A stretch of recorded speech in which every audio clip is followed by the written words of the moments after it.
What's up, guys? It's Ricky, and on this particular episode, as you can see, it's a little bit different, but it goes into some parts of things that are being taught nowadays, particularly this subject of debt cancellations, spiritual debt cancellation stuff. There's a lot of people that are in debt, but at the same time, they go to these churches where they are told that this is just going to go away spiritually, and just poof, you don't have any debt. Wow, welcome to a debt-free life that you dug. You know, the Bible even tells you, if he that digs a pit shall fall inside it. And so I wanted to talk about how I actually cleaned up my credit. And this particular thing, it comes after I actually got my approval for a discovery account. Now, I could not qualify for this account for a pretty minute. And so I remember they called me like 3, 4, 5 times over the last 3, 4 years. Yeah, I didn't qualify.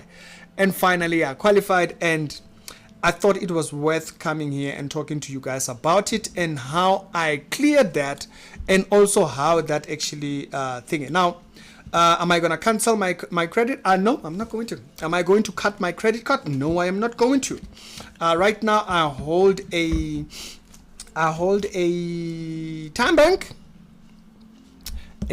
credit card, and a Discovery.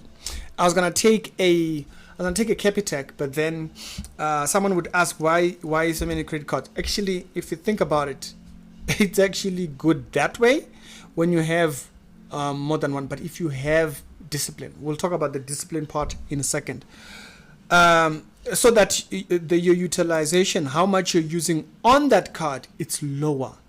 And so you could use a certain amount on this card and then use a certain amount on this card, and then you keep it very much in a good spot so that it increases your credit score and stuff. I also do advise get clearscore. There's an app called clearscore. You put in your ID and stuff like that. Oh, it's a good clean stuff. And what it will do is it gives tips. You know, it gives tips on what to do in order to improve it. It gives small little clips you'll find and whatnot, and it has long detailed thingy. And so just go there, check it out. I actually saw clearscore on an advert for the first time, and I was like, okay, that's an interesting one. They heard that they're on TV. I'm going to install that app. And so that ad on TV, for those clearscore people, yeah, that ad is working. It got me to a thing. So I want to talk about it because of that. First, the false theology teaching out of it, and also the irresponsible aspect of it. Okay, I'm not trying to bash the people that got into credit. It's very easy to get into credit. Actually, it's very easy to actually load your credit. You know, I'm gonna tell you how I built a credit that was over 80, 60, 75. Woo, Jesus Christ, 75K.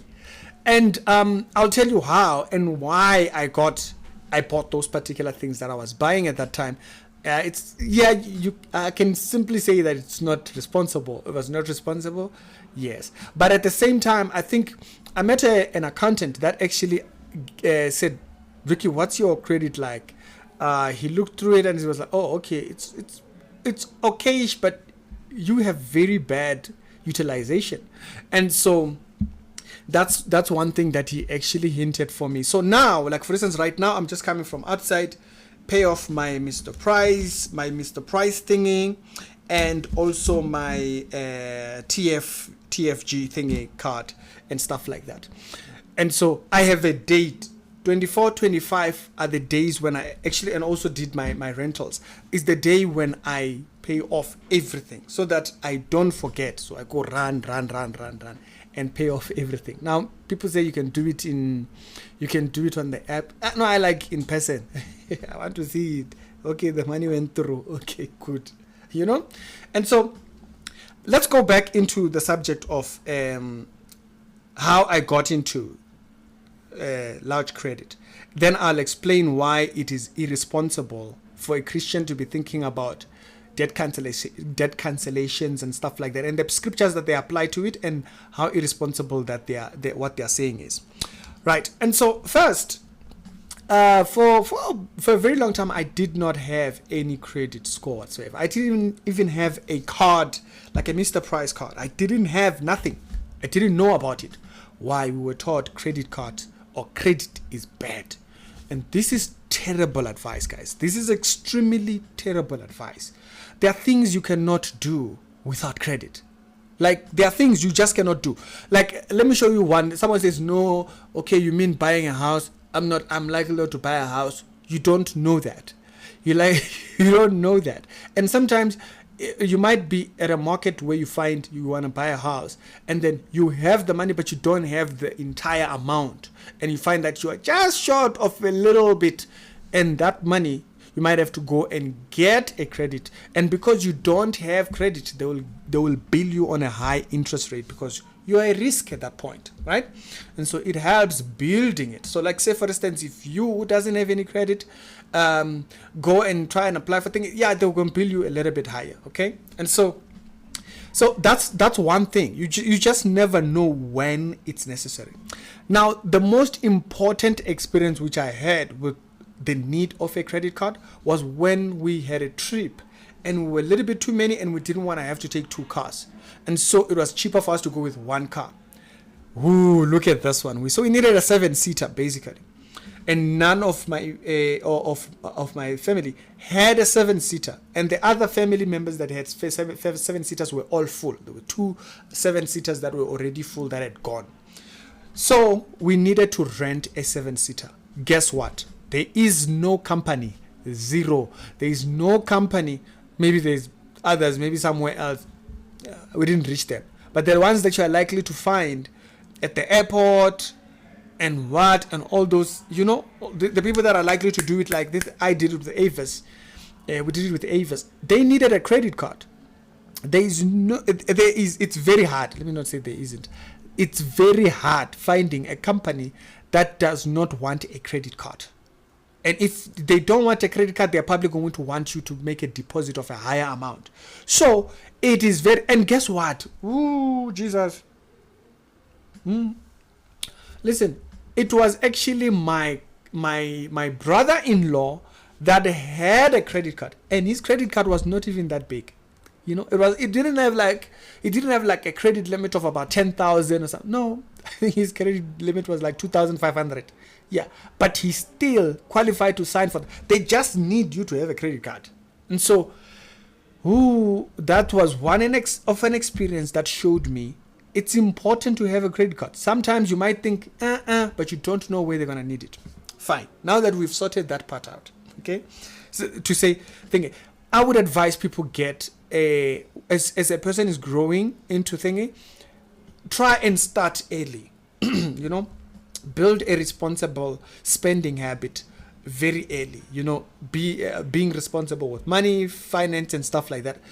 Build on that very early, so that way, when you are now at a point where you now need access to credit, you have, even if it's a clothing credit line, it will help because you will have something which shows that you have been paying. Because remember, the entire thing with these things is that it's proof that you are able to pay and you are responsible with that. Now, the responsible part. So how I got into this credit thing. So we've talked to people that say no credit. Let's talk to how I got into credit. So I applied for Capitec, didn't go. Netbank didn't go. I bank with Capitec. So I thought with Capitec it would be easier. They can see my income. They can see how, the whole 9 jazz. Nope. That was not the thing that they needed to see. And so it made it a little bit more. And also being that, I don't have a formal pay slip. I made it a little bit more harder.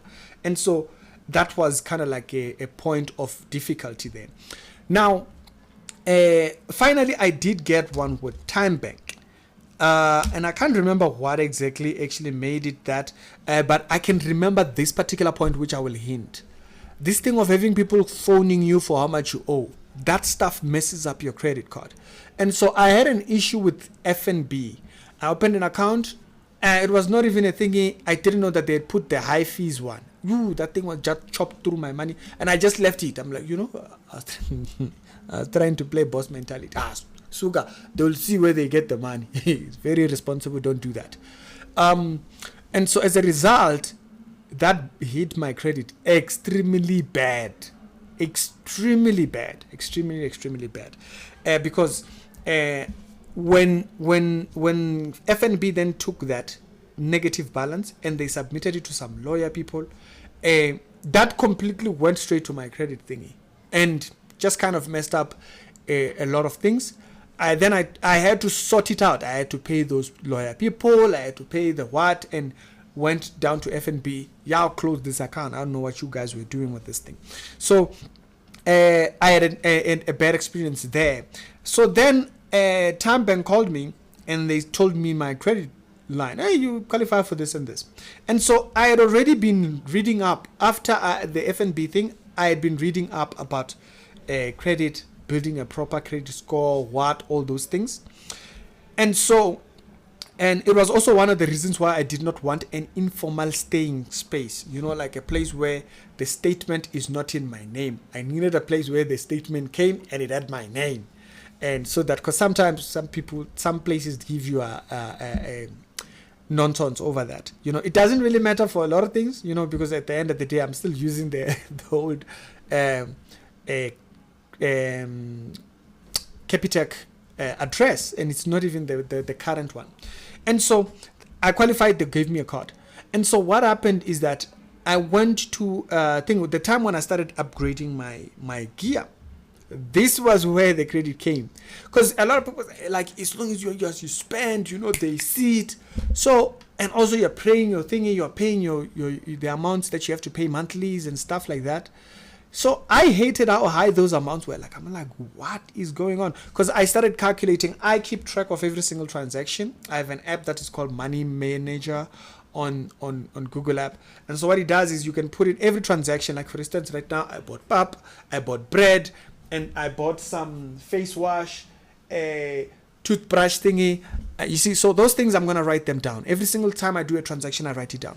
So when I'm paying this monthlies, I could see, wait a minute, something's going on here. So it made me go back to the credit card. And then what I did is I counted how much am I paying on the credit and how much am I paying interest on. And the interest were ridiculous. But that's because I didn't have credit. So my thingy was, my interest was extremely high.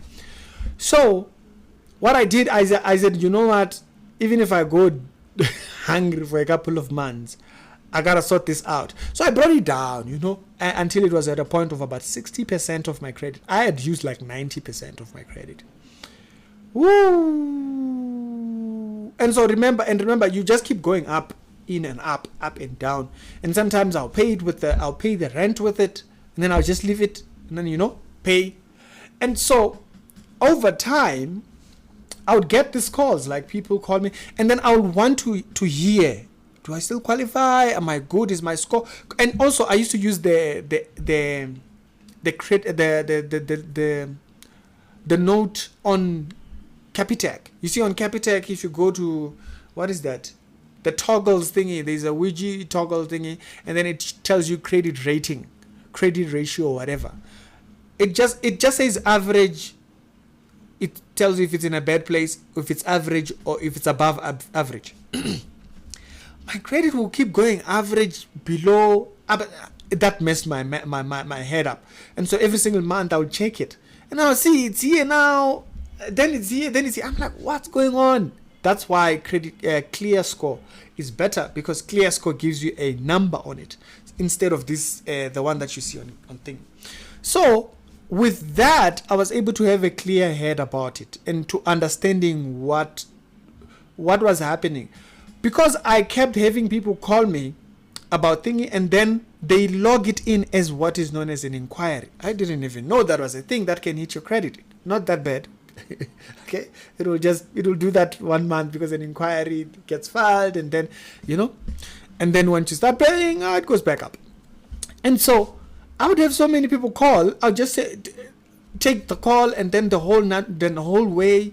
And I didn't even understand these people. It's being logged in as inquiries. So even if I was paying, but because I had this inquiries constantly, and I wouldn't decline. So they call you what. So I'll just listen in so that I can these are logged in as inquiries. And you are declined. Those things are not. Okay, I think they are on record for like 10%. I can't remember exactly. You have to go look these things up. And so, I'm coming to Discovery. It's something that I've just recently learned when I got the Discovery one, which is something I'm extremely now aware. Like, wow, there's so much to talk about when we're talking about credit. So, and also money as in general. And so, these things were messing up my record. So whenever I get those, I was, no, it's cool. Don't worry, I'm fine. Maybe call me in 6 months. So it's not going through as an inquiry like the whole way, and then I'm declined. The whole way I'm declined. So that 10% I'm reserving. But then utilization, because I was over 90% of my credit, right? And so once I learned that, I put forward like 80%. 80% months. It took me months to pay off that thingy, and I was trying to just make sure that I bring it all the way as far down as possible. And then I finally did it, because by January I was done. I think January was the last payment. January was almost like the last payment. My time bank is actually at a positive. It's at a positive. It has an issue right now, but I still have to go to the office, which is something that I've learned about time bank. Y'all have very terrible customer calling, what. I've been trying to resolve this thing for over 5 months, and it's not been resolved.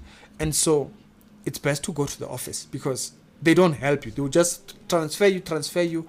After 20 minutes calls, they hang you up. So then once I paid that off, that's when I started having other calls, and then my score was cleared up on clearscore. Then I started having all these other calls, and then I did one call particularly, which was with Discovery. Then they said, hey, you might qualify on clearscore. Clearscore tells you might qualify for this cards because your score is doing well and stuff like that. And so I was like, okay, now let's apply. Now we know, right? We're just applying for one, so that the inquiry. So it went through, and when it went through, logged in my thingy, and then it went through. Now when I got into the app for Discovery, it is extremely detailed. Like, I haven't seen such a detailed app into just money. It details everything, like how much you're spending, how much you're using, and how much you over the last, like every single little thing it notes, every single little thing it details. And so it keeps you very accountable. You are very much aware of how much you're spending and stuff like that. And then combining clearscore and this Discovery, you start to see utilization is very important. And people speak about your utilization must actually be below 30%. If it's at 15 to 10%, meaning if you have 100,000 credit, use 15% of that, or 30%. That's where you're good. It's the sweet spot.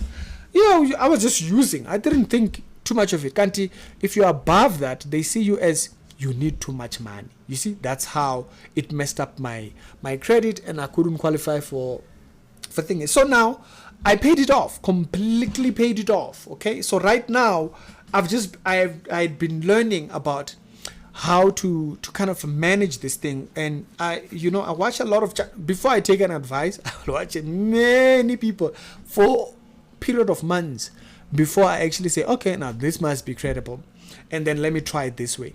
So a lot of people talk about spend it the normal way you would spend your money. Like if you have 8,000 that you have for your bills, whether it be your rentals, your what, all these things, have it on your credit card, and then just take that, use the card to pay off these things that you would have paid off anyways, and then right at the time when you have to think it, pay it off with that amount that you would have paid for everything anyway. So you have to be very disciplined in order to do that. And I remember one particular rule that one guy once told me, which was, allow yourself to have money and not feel the urge to spend it. That's where you build the discipline for credit. Otherwise, you'll mess yourself up. You will completely mess yourself up. I remember when I got the TFG card and I wanted to go back to the gym. So I went to get clothes. And these girls got too excited over how much credit I was given. And I'm like, yeah, you do know that not to spend that, right? You know? And it was completely new to them. When I said that, it was like, no, you spend. And I'm like, no, you don't. When you overspend that money that they give you on credit, you have to watch channels that talk about these things.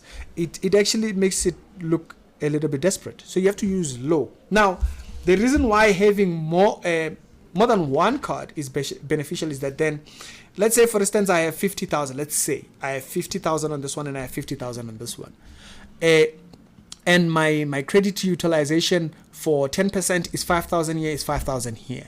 Now I have 10,000. So my credit utilization is very good. Instead of spending that 10,000 on one card, okay, which would put me a little bit over to 20%, I've spread it out.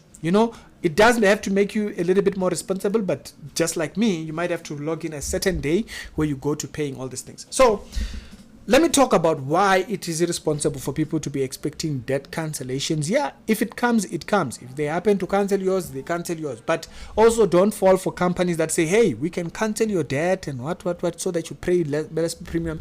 I've learned something. I used to stay with a friend of mine called Moeketsi. He went through that and they messed up his credit. It actually makes him, he works very well, and he went through that process. Now he has to go through legal what in order for him to clear all of that stuff, because it has given him an extremely terrible credit record. Because they went, I don't know what they do, these people who call you and say we can lower your credit. I don't know what they do, and they do actually lower it, but apparently you don't need that. Okay, you don't want that. And so it is irresponsible that you would rack up all that debt and not build discipline. The same way we talk about discipline as a Christian, you should build discipline in credit. And all these ideas that you just cancel it and not have it, it doesn't work. This modern day, it's quite a hectic one. You never know when you need thingy. It's better, yes, to have savings, and that's why we must work on. We must work on having savings instead of too much credit loans and owing people and stuff like that. So I wanted to talk about it because for me, I've never believed it. I once made a video about 2 years back, actually, even correcting the subject, even though myself I was in debt. I've never believed it. Okay, even if I am affected by it, I've never believed it. And so I'm a happy camper now. We've cleared the debt all the debt. So now I really keep a very, very low credit record. With the credit cards, I just pay off the things that I normally pay for. I'm trying to understand the benefit system with Discovery. There's a lot to learn. It's pretty hectic over there. There's a lot of digestion to take in. But there's YouTube channels that actually talk about these things, and they are just literally on that, And so learn. And don't make excuses for not wanting to pay.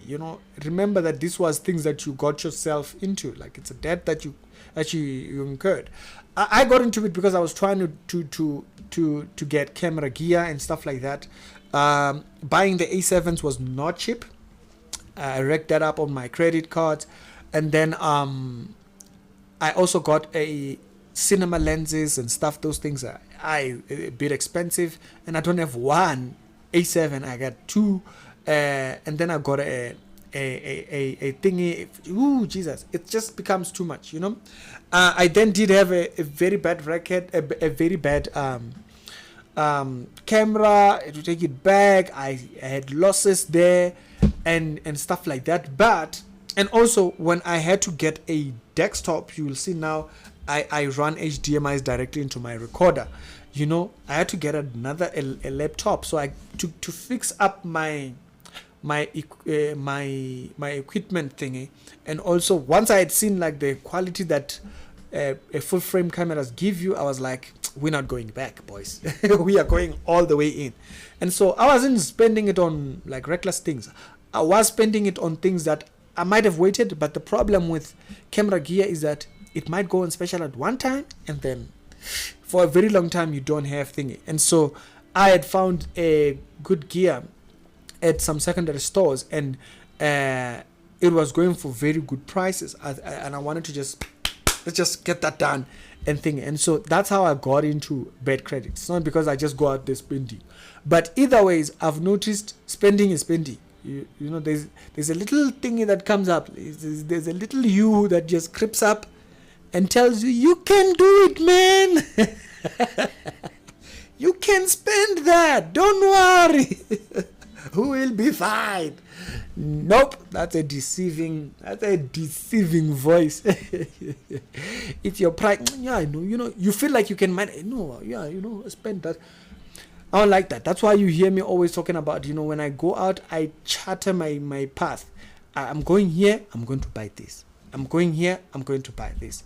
Like right now, I told myself I'm going to this camp, I'm going to this camp, I'm going to Mr. Price, I'm going to to Total Sports, and then buy my food. I'm back. I plan the course so that you don't get into places where you should not be. And you know, you gotta watch over that. Discipline is extremely important. And some people just don't want to be disciplined. They want to just be anyhow. I go, oh, you. I agree on you. No, guys. We cannot do that. We cannot be those kind of people. Just expect that to just disappear. Then, so you might watch videos that actually tell you how to plan paying off these debts and stuff like that, you know, cutting down and all those things. For me, as I stated, I record every transaction. And as long as I keep seeing, wait, why am I not seeing this money? Why am I not seeing this money? You know, it will come up. And so that's why I started recording. And I noticed it gives you peace. You have such a peace of mind when you write down this transaction, not physical writing, because then you will have to be logging back and what. But if it's on an app, it's easier to search. Oh, yeah, I'm paying this much per year. And then you can see your expenditures on apparel, clothing, what, studio if you're Ricky, and what. So that's how I cleared mine. And right now we are on a clean new page. We didn't just get into a new page. We've been on a new page since January. Right now, I'm doing this because I got my card for Discovery over the last month or so. And the things I've learned, and even by the time of just being on ClearScore, just reading up on them and just watching videos and what, I've learned so much about how to use it, where, when not. And over the last four years of me building a credit, it's really been that I've noticed the importance of it. You know, the car rental situation was a big flag for me. And so hope this video does help on that, to encourage, go out and pay them debts. You know, cut away, you know, maybe on a certain things you might just, you know, maybe just chop away at some of them, like, you know, just cut, you know, just cut a lot of activities and what. I mean, like, I cut going to a lot of airsoft games. I haven't played airsoft in months, over 8 months. The last games I attended was like in October, because my airsoft thingy, it does cost, because I don't have a car to go to them.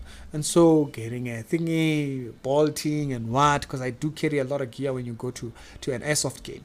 And so that was my story. I cleared it. I'm extremely happy with that. You know, it's such a freeing moment to know that, I don't know that I don't know nobody, and the month that I owe, I can pay it up by next month. You know, that's such a healthy environment to be. You know, you are able to see your savings. Like, wow, I have that much in savings. And so be encouraged. Watch videos out there. You know, just stop watching a little too much Netflix. You know, and just spend a little bit more time watching online YouTubers. There are South African YouTubers that actually do videos on credit and stuff. Just type South African credit, Discovery credit card. You will see them. They will come up. Like, you have to be very specific. Don't be just random say credit card.